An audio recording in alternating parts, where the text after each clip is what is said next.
Dans cet épisode, on va voir comment ne pas devenir un artiste copiste. Et je vais prendre mon exemple dans ce cas-là parce que j'ai une conversation avec les élèves d'émotion où à un moment, il y a un élève qui a dit « Ah ouais, mais en ce moment, je suis en train de me rémystyliser. » C'est marrant ce mot-là. En train de me rémystyliser, c'est-à-dire que je suis en train de reproduire le style de Rémi. Et l'expression que j'entends souvent aussi, c'est comment ne pas devenir un clone de Rémi. Et ce concept-là, il peut s'appliquer à n'importe quel autre artiste. Et pour ça, je vais vous faire passer par 3 étapes de réflexion différentes. La première étape consiste à voir que cette pensée qu'on peut percevoir comme péjoratif, le fait de se rémystyliser, le fait d'être un clone, clone c'est quand même assez péjoratif comme mot, le fait d'être le clone d'un artiste, ça c'est perçu péjorativement. Et la raison pour laquelle c'est perçu négativement, et ça c'est la première chose dont il faut prendre conscience, c'est que cette pensée-là, elle vient d'une peur. La peur de perdre son identité, puisqu'on devient un clone, c'est-à-dire qu'on n'est plus nous-mêmes. Du coup, comme on perd notre identité, on perd quelque part notre unicité, ce qui fait de nous un être humain. Et comme on perd notre unicité, on perd notre valeur pour nous-mêmes et notre valeur auprès des autres. Donc ça, c'est la première chose qu'il faut réaliser, ça n'est qu'une perception négative, le fait de dire qu'on va devenir le clone de quelqu'un. On peut recopier mes aquarelles, on peut recopier tous mes tutoriels, on peut recopier tous mes pas à pas, mais on ne peut pas recopier ma sensibilité parce qu'on n'a pas le même vécu que le mien. On ne peut pas recopier la manière dont je pense qui vient de mon expérience qui, elle, est unique. Donc si vous avez peur de devenir un clone artistique, je vous rassure tout de suite, c'est impossible que ça arrive. Donc la seule chose vers laquelle vous pouvez tendre, c'est une recopie partielle. Mais la recopie partielle, on fait ça tous les jours. Et la recopie partielle, pour faire du politiquement correct, c'est de l'inspiration. Lorsque vous voyez un ami ou une amie qui a un nouveau vêtement ou qui a un nouveau sac à main, et là vous dites « Waouh, c'est super beau, où est-ce que tu l'as trouvé? Je veux le même », quelque part, vous recopiez partiellement l'accessoire de cet ami. Et à aucun moment vous êtes dit « Ah bah j'ai honte quand même parce que je vais devenir le clone de cette personne-là ». Et si on pousse le truc à l'extrême, vous pourriez reprendre exactement la même tenue que quelqu'un d'autre. Si vous mettez cette même tenue sur vous, ça ne fera pas la même chose, parce que vous n'avez pas la même morphologie, parce que vous n'avez pas le même physique, parce que la façon dont vous vous tenez n'est pas la même non plus. Et je trouve que cette image vestimentaire, elle est ultra parlante parce que c'est très visuel. Mais si on applique ça au domaine de l'art, morphologie, vous le remplacez par sensibilité. Les pinceaux, les tubes, tout le matériel, vous les remplacez par les vêtements. La façon dont vous allez porter un vêtement, par exemple moi une écharpe, je vais peut-être la porter enroulée, quelqu'un d'autre va faire un nœud. Ça, vous pouvez le remplacer par des techniques de peinture. Et quand vous mettez tout ça bout à bout, vous voyez que il est impossible de devenir le clone artistique de quelqu'un. Donc voilà, ça c'était la première étape, c'est de comprendre que cette idée-là ne vient que d'une peur. Objectivement, il est impossible de devenir le clone artistique de quelqu'un. Et c'est là qu'on arrive à la deuxième étape de réflexion qui consiste à voir que comme on a un jugement négatif sur cette idée-là, eh bien il suffit de changer la perspective sur ce jugement négatif. Est-ce que c'est si mal que ça de recopier un artiste? Et pour ça, je vais juste vous prendre 2 exemples de ma vie quotidienne. Le premier exemple, c'est que tous les matins, je fais une petite séance de sport où je bouge un petit peu mes bras, mes jambes et je travaille un petit peu mes abdos. En général, c'est une séance qui dure une dizaine de minutes. Et quand j'ai mes filles, le matin, des fois, elles arrivent, elles me voient en train de faire la séance et là, elles se mettent à faire la même chose. Et elles le font sans aucun scrupule, sans aucun jugement. Et c'est ça qui est fascinant avec les enfants, c'est qu'ils n'ont pas de jugement sur ce qu'ils font. À partir d'un certain âge, là, il y a une pression sociale et il y a un modèle de société qui fait qu'on commence à mettre du jugement sur ce qu'on fait, mais à la base, il n'y en a aucun. Et le fait est que depuis la nuit des temps, on apprend par mimétisme. Et le fait est que devenir un clone artistique, c'est uniquement émettre un jugement négatif sur quelque chose qu'on fait depuis la nuit des temps et qui fonctionne depuis la nuit des temps, c'est l'apprentissage par mimétisme. Apprendre par mimétisme, c'est ce qu'on a tous fait par le passé depuis qu'on est tout petit. Lorsqu'on a nous-mêmes appris à marcher, qu'est-ce qu'on a fait?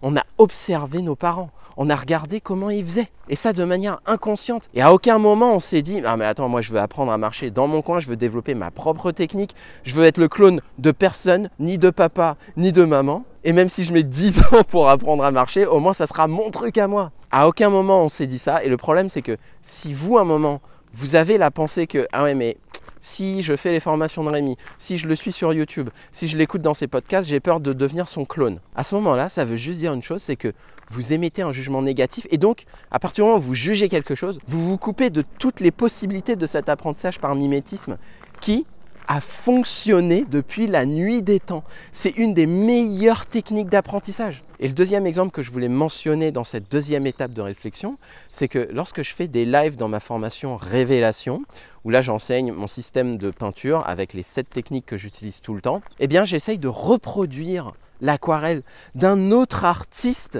avec les 7 techniques que j'enseigne dans Révélation. Et là je pourrais me dire, ah non mais attends, elle est où ta créativité? Reprends des aquarelles plutôt que toi tu as faites, puisque c'est ton style. Mais non, en fait, j'ai pas du tout honte de ça, au contraire, je le revendique, alors que je recopie un artiste. On pourrait dire, mais attends, c'est zéro créativité là. Et si vous pensez ça, eh bien j'assume complètement. Et c'est ça la deuxième étape, c'est que vous devez définir et que vous devez assumer une intention claire et précise. Lorsque j'ai décidé de reproduire les aquarelles d'autres artistes, dans mon intention, c'était de montrer que mon système de peinture peut s'appliquer aux aquarelles des autres aussi. Et honnêtement, on pourrait prendre toutes les aquarelles d'un autre artiste, j'aurais pas de problème à essayer de les faire avec toutes mes techniques. Et vu de l'extérieur, si on n'a pas connaissance de mon intention, on pourrait se dire, mais attends, il abuse Rémi, il est en train de recopier les aquarelles d'un autre artiste, puis toutes ces aquarelles.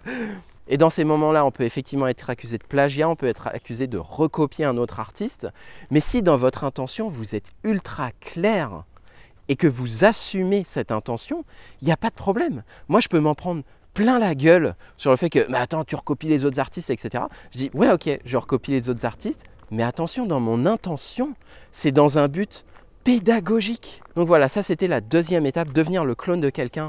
Depuis quand est-ce que c'est mal l'apprentissage par mimétisme? Et à partir du moment où on commence à voir que, en fait, s'inspirer d'un autre artiste, essayer de recopier ses techniques, c'est tout à fait ok pour apprendre. Et à partir du moment où vous définissez une intention ultra claire que vous assumez, il n'y a plus aucun problème. Et bien sûr qu'après, à mesure que vous progressez, à mesure que vous apprenez, vous allez avoir un niveau de conscience qui sera différent. Et c'est là qu'on arrive à la troisième étape de réflexion qui va permettre d'ancrer votre unicité pour le coup. Cette troisième étape, c'est tout simplement d'écouter ce que vous dit votre âme. Parce que votre âme vous envoie des signaux au même titre que votre corps vous envoie des signaux. Et pour vous donner un exemple, il y a quelques jours de ça, j'étais super malade. J'ai dû attraper un méchant virus. J'avais des courbatures partout, j'avais des frissons, de la fièvre, des maux de tête, le nez qui coulait, enfin bref, la totale. Et à un moment, avec Violine, on se met à déjeuner, arrive la fin du repas, elle me demande, est-ce que tu veux un bout de gâteau? Je fais, non, non. J'ai pas envie de gâteau. Est-ce que tu veux un thé avec du miel pour ta gorge? Non, non, je veux pas de thé avec du miel. Et là, je lui dis non, ce dont j'ai juste envie, c'est d'un verre d'eau et de quelques oranges. Et là, je réalise un truc, c'est qu'il aura fallu que mon corps tombe malade pour que je finisse par vraiment l'écouter. Parce que si vous prenez vraiment le temps d'écouter votre corps, il vous dira quoi manger. Et du coup, je partage cette réflexion à Violine en lui disant, mais en fait, quand tu écoutes vraiment ton corps, il s'auto-régule. Il sait exactement ce dont il a besoin. Et là, il me raconte l'histoire d'une copine qui suivait plein de méthodes, qui suivait plein de recommandations alimentaires et qui, du coup, dans la journée, devait manger ça, puis ça, puis ça, puis absolument ci, puis absolument ça. Elle n'arrêtait pas de prendre du poids et un jour, elle va voir un médecin qui lui dit, mais écoutez, arrêtez tout ça, juste écoutez votre corps. Prenez le temps d'écouter ce qu'il vous dit. Et du jour où elle a arrêté de suivre les 1001 méthodes qu'elle avait trouvées ça et là, elle s'est mise à vraiment perdre du poids parce qu'à partir de ce jour-là, elle a vraiment écouté. Et le meilleur indicateur pour écouter le langage de votre âme, ce sont vos émotions. Comme lorsque vous testez un accessoire ou un nouveau vêtement, vous allez ensuite vous poser la question, est-ce que ça me plaît, est-ce que ça me plaît pas, est-ce que je ferais plutôt un petit nœud, est-ce que je mettrais plutôt ce chapeau de côté ou pas? En fait, c'est un processus constant, évolutif et adaptatif. Donc oui, si vous suivez mes formations, à un moment donné, vous allez vous calquer sur la manière dont je réfléchis, vous allez vous calquer sur la manière dont je peins, mais si vous n'émettez pas de jugement négatif sur cette manière de faire et sur cette manière d'apprendre par mimétisme, à un moment donné, vous allez vous autoriser à écouter votre âme qui va vous dire « Ah bah tiens, cette technique, elle me parle bien parce qu'elle me permet de faire tel ou tel effet. Et puis cette autre technique, elle me parle un petit peu moins. Donc celle-là, je vais moins l'appliquer. » Et le top du top, c'est que ce processus va se faire automatiquement si vous n'émettez pas de jugement sur le fait de « Ah mais oui, mais moi si je fais les formations de Rémi, j'ai peur de devenir un clone de Rémi. » En conclusion, pour répondre à cette question, comment éviter de devenir un clone artistique, déjà réalisez que Ne serait-ce que cette expression-là, elle vient d'une peur. Parce que si on regarde de manière objective, il est juste impossible de devenir le clone artistique de quelqu'un parce qu'on ne peut pas répliquer sa sensibilité, parce qu'on ne peut pas répliquer son expérience. Deuxièmement, devenir le clone artistique de quelqu'un, c'est ni plus ni moins que la conséquence d'un processus d'apprentissage qu'on fait depuis des années, qui est l'apprentissage par mimétisme. Et à partir de là, à partir du moment où on arrête de juger cet apprentissage par mimétisme, on peut définir une intention claire qu'on va assumer. Et enfin, et ça va se faire de manière naturelle, à partir du moment où on assume complètement cet apprentissage par mimétisme, on va s'autoriser à écouter ce que notre âme et ce que notre esprit nous disent. Et ça se fait juste en écoutant nos ressentis. Est-ce que cette technique j'aime? Est-ce que cette technique j'aime moins? Voyez-le comme un gigantesque buffet. Et là, vous allez pouvoir révéler votre unicité. Mais c'est d'abord en faisant, en imitant, puis en ajustant. Si cette vidéo vous a plu, n'hésitez pas à laisser un avis positif et je vous dis à très bientôt.